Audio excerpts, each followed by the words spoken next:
what's going on, adventurers? It is about 100 degrees outside with about 80% humidity, so that means it is the perfect weather for staying inside and recording a podcast. That's exactly what I'm doing. Went out fishing yesterday, and man, it was hot, and it was not good fishing. I've been posting a couple fishing videos, and I don't even think this one's going to make the cut, because all we caught was 2 itty-bitty catfish, and we sat out there sweltering in the heat. So all that to say that today we're recording a podcast, and it is a great time to go back and revisit our Ballistics Basics series. So in this series, we're exploring in depth some topics, some disciplines, some things related to how a projectile flies, whether you're into archery, whether you're into long-range rifle shooting, whether you're into hunting. Just imagining theoretically how does a projectile move, and then being able to apply that to our own particular disciplines is incredibly valuable. So today we're going to talk about 3 different types of ballistics. So ballistics is a science. It is the study of anything that is thrown, propelled, or otherwise shot through the air. All those things have ballistic properties. And I think there has been some confusion with overuse of this word in kind of a marketing context or other definitions of this word that are true but don't really apply to ballistics as a science or as a study.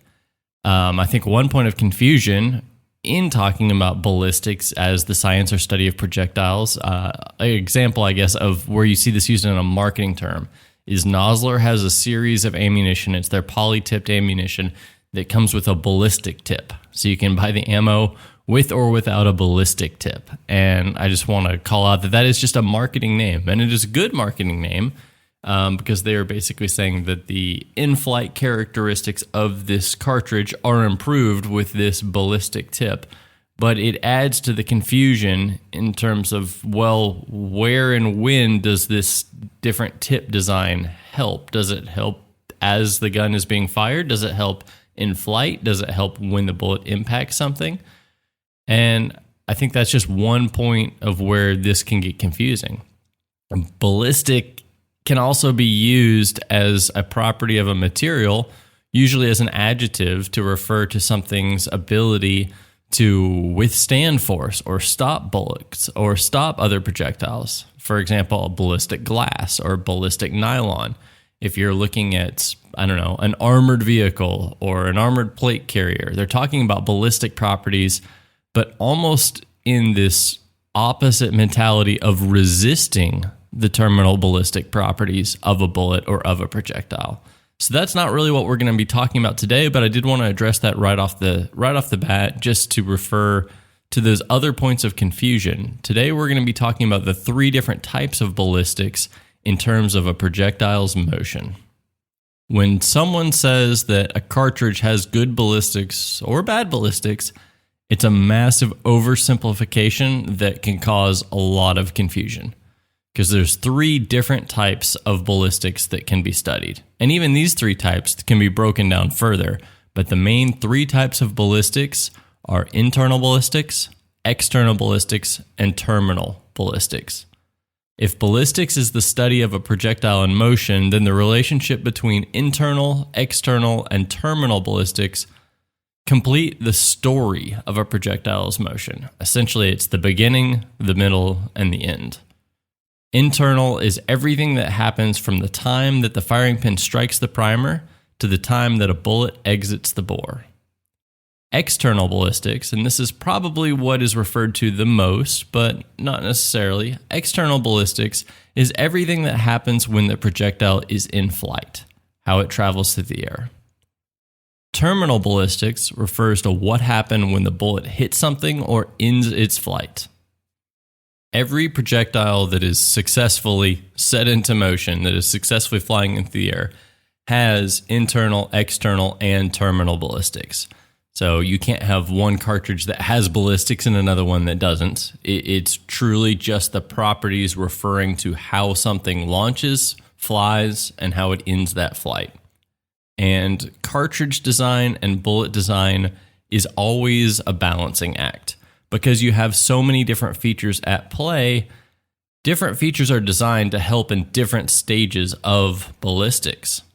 For example, the powder charge is something that is very frequently measured and concerned with internal ballistics, how that cartridge ignites and how it begins its journey. Just like your case design. Are you using a brass case versus a steel case? Well, once a bullet's fired, it doesn't care or know if it came from a brass case or a steel case, but that may make a difference in your chamber in the internal ballistics. Properties like velocity, ballistic coefficient, and how well the bullet is stabilized in flight all refer to external ballistics. After the bullet exits the bore, how well is it flying? Is it cutting through the air efficiently? How fast is it going? Is it spinning consistently, or is it wobbling around and tumbling all over the place? Again, these are all measures and terms that refer to the study of external ballistics. Other properties like bullet material, expansion rate, weight retention, penetration testing, these are all measures or features or properties of terminal ballistics. What happens when that bullet hits something? What kind of damage does it do? Does it keep passing through something? Does the bullet just fragment? What happens when the bullet ends its flight? Again, that's terminal ballistics. And of course, many of these properties can relate to multiple things. Twist rate, which is the topic we discussed on the last episode of Ballistic Basics a little while back, that is a topic related to both internal and external ballistics. Not really related to terminal ballistics at all, because once a bullet hits something, it doesn't matter how fast it's spinning, but the twist rate begins inside the bore and then continues externally. Muzzle design is a great example of something that relates to internal and external ballistics, because the design of your muzzle, whether you have a brake or a compensator or the angle of the crown or anything related to muzzle design, is the transition between internal ballistics and external ballistics. So there's a lot of study that goes into that, and that very quickly gets into computational fluid dynamics and gets very, very complex, way above my pay grade. But that is important because it determines all the things that you set in motion internally through the bore. As it exits the muzzle, how does that either keep that or change that effect? Tip design is another good example of a feature or attribute that affects both external ballistics and terminal ballistics. And obviously, there are different requirements for whether you're optimizing the in-flight characteristics or the terminal performance. I think archery is a great example of this. If you look at Olympic archers or any sort of competition archery, they're using field points. And usually they're using very high-quality field points that are consistent, that minimize drag, that put some weight on the front of the arrow, but impact the target consistently. They're not designed to do a lot of damage or cut a big hole or do anything other than fly consistently. You just care about how it gets to the target and where it hits on the target. Beyond that, it doesn't matter. But hunters are going to be using broadheads. And of course, there's the debate between expandable broadheads or fixed blade broadheads. And ultimately, that's just a study of one feature of terminal ballistics. Because you don't just care about getting the arrow to the target, you care about what happens as the arrow is pushing through the target. How is it cutting? How is it performing? So in one instance, you're very concerned with the in-flight characteristics, but you don't care at all about terminal performance once it gets there. The other, it's all about the terminal performance, but you still have to get there. There's a current trend in people having this debate about these different types of broadheads. Do you want mechanical expanding broadheads or fixed blade, or do you want an arrow that flies fast and is very lightweight, or do you want a heavy arrow that hits hard? And all these arguments get a lot simpler when you just really look at it as a bunch of guys who are bickering about whether they're prioritizing external ballistics or terminal ballistics. Of course, both are important for hunting, but when you can break it down into those two categories and you realize one guy is just caring about how the arrow hits its target while the other guy is taking a longer shot and he's concerned with the in-flight characteristics, it makes this a lot simpler to understand and to put in perspective rather than just all these archery-specific features. But because every projectile, by definition, inherently flies through the air and at some point will stop flying through the air, much of projectile design, whether it's a bullet, an arrow, a rocket, whatever, much of projectile design is a balancing act between external and terminal ballistics. Different disciplines will focus on different ballistic properties. If you load your own ammunition, you're likely very concerned with internal ballistics. You want to make sure you're using the right primer that's going to ignite the cartridge properly. You want to make sure that the length of your trimmed brass will chamber consistently. And same thing with the length of your overall cartridge. You want to make sure that that's going to load the exact same way every single time for maximum repeatability. You want to make sure that the round ignites effectively, that you're using the right powder, the right amount of powder. And once the powder ignites, you want to make sure that you're burning the powder at a safe pressure level so that you're not creating a dangerous overpressure situation, but you're also getting enough pressure to reach intended velocities and reach intended performance that will matter later on down the road. The bullet then exits the case and engages the rifling. This is called jump. You want to make sure that the jump is consistent and optimized to your rifle. And then, as we talked about in the last episode, the rifling will then impact the bullet and it will begin to spin the bullet. So this is happening inside of the barrel, and you want to make sure that this is happening correctly and effectively in a way that's going to optimize flight later on down the road. These are all properties of internal ballistics that a reloader would be very concerned with in selecting components, in measuring things, in how the whole process runs to create the desired cartridge. A reloader will then focus on external ballistics like velocity. How consistent is my point of impact? Now, if you're reloading for budget to reduce the cost of your ammunition, and if you're reloading purely just to make your own reliable ammo, that's probably where you're going to stop your concern. You just want to build ammo that flies well and functions reliably. If you're reloading for accuracy, you're then going to study external ballistics a whole lot more. How tightly am I grouping with my shots? What is the extreme spread between my lowest velocity and my highest velocity? Things like that. If you are a target or competition shooter, you're most likely concerned with external ballistics. How well did the bullet fly? How consistently does it impact the target in the exact same place? Long-range precision shooters like to look for a great BC, which is Ballistic Coefficient. It's kind of a measure of how well the bullet flies through the air. I often explain it as how well the bullet is like a missile or a spear versus how much it flies like a rock. But BC, Ballistic Coefficient, will be a topic for another day. But long-range shooters often consider the BC and the velocity and how consistent those are through flight. To win a shooting competition, you rarely have to care about what happens to the bullet as it hits a steel plate or after it passes through a paper target. Hunters, however, are primarily concerned with terminal ballistics. How does the bullet impact the animal? Does it expand reliably and consistently?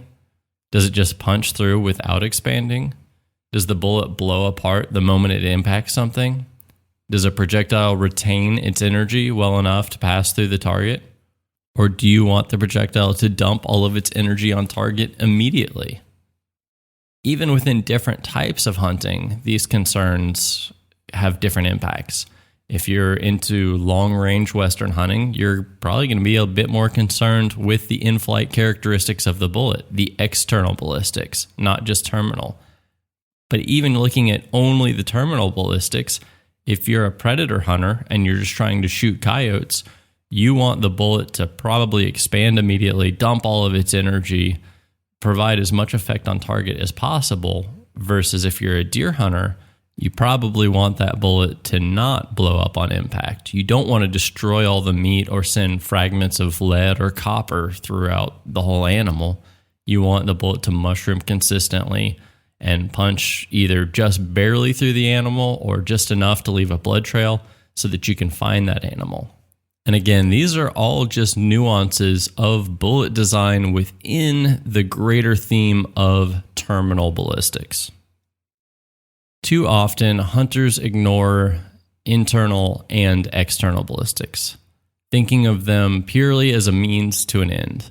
It makes sense considering the desired outcome of a hunt is to end up with a dead deer in the field. But focusing exclusively on terminal effect without considering the internal and external ballistics can exclude a lot of helpful information, and it can really hamper learning, and it can cause a lot of hunters to get to a certain point of effectiveness, but then when it comes down to either developing new cartridges, learning about new loads, trying to get into long-range shooting, they realize there's a lot that they don't know because the whole time they've only been focused on terminal ballistics, not internal and external ballistics. It's like going on a trip and focusing on finding a great parking spot. And the whole time you're preparing for your trip, you're thinking, okay, how far do I want to park from the door? Do I want to back in? Do I want to pull in? Where do I want to park? What is the ideal parking spot? Sure, it matters, but if there's no gas in your car, or your car doesn't start, or you get lost along the way, all your previous considerations about the ideal parking spot don't seem to matter. You got to get where you're going before you can consider the terminal effect. Hopefully, this helps break down the differences between internal, external, and terminal ballistics as we kind of consider this series and look at more properties of shooting and hunting in this Ballistics Basics series. I'm definitely going to be using these terms, so I think this is a bit of a foundational episode in understanding the differences between these things. Hopefully this also gives you enough mental ammunition so that when one friend tells you that the 4570 has great ballistics, and another friend tells you that nope, he's wrong and the 6mm Creedmoor, in fact, has great ballistics, you can now know that the first person is talking about terminal ballistics, effect on target, and the second friend is likely referring to external ballistics, how the bullet flies through the air. And again, this gets into every bit of cartridge design, projectile design, always has its own nuance and specific priorities. And with everything in physics, there's no free lunch. It's always a trade-off between these. But understanding the differences between internal, external, and terminal ballistics will help you learn more and make decisions related to your end goal and what you're trying to accomplish. Hopefully, this can also help you expand your own knowledge and continue to learn about shooting. Whether it's an arrow, a cloud of birdshot, a rocket, or a bullet, the study of ballistics can be fascinating and can provide you with a lot of practical knowledge for a variety of disciplines, whether it's tactical, competition, hunting, archery. Knowing how projectiles fly through the air can make you much more effective in accomplishing any of these things.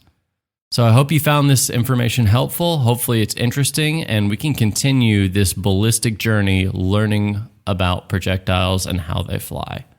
Until next time, stay safe, be free, and never stop seeking adventure.